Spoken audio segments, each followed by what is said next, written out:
আসসালামু আলাইকুম, সবাই কেমন আছেন? আশা করি সবাই খুব ভালো আছেন। আমি এখন কিছু রান্না করলাম দারোয়ানদের জন্য। এগুলো নিয়ে যাচ্ছি বনশ্রীতে। আমাদের সোসাইটিতে 2টা দারোয়ান আছে, 24 ঘন্টা ডিউটি করে। ওদের জন্য এবং আশেপাশে 2-1টা দারোয়ান আছে, ওদের জন্য নিয়ে যাচ্ছি। আর বাকি দারোয়ান বলছে এবং আমার বাসার ভাড়াটিয়া বলছে যে আপু আমাদেরকে মাংস দিয়ে দিয়েন, রান্না খাবো না। তাই ওদের জন্য এক্সট্রা মাংস নিয়ে যাচ্ছি। আর যারা হোটেলে খায়, রান্না করতে পারে না, তাদের জন্য রান্না করলাম সকালবেলা উঠে, শুক্রবারের দিন।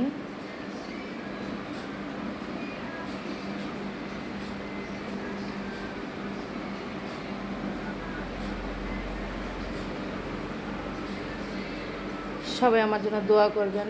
শরীর এবং মন কোনোটাই ভালো না, কদিন ধরে খুব টেনশনে আছি, একটু চাপে আছি। যাই হোক, সব কিছু আবার ঠিক হয়ে যাবে হয়তো বা, আলহামদুলিল্লাহ।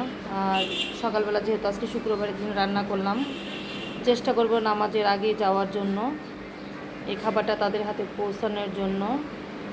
আর জানি না, আজকে তো প্রচণ্ড গরম। এখন এক্সট্রা সালাদ এক্সট্রা দিয়ে দিব, এটার মধ্যে দিলে তো খাবারটা নষ্ট হয়ে যাবে, এই জন্য আর কি।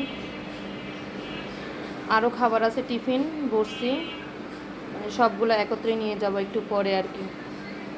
সবাই আমার জন্য দোয়া করবেন, সবাই খুব ভালো থাকবেন। আসসালামু আলাইকুম।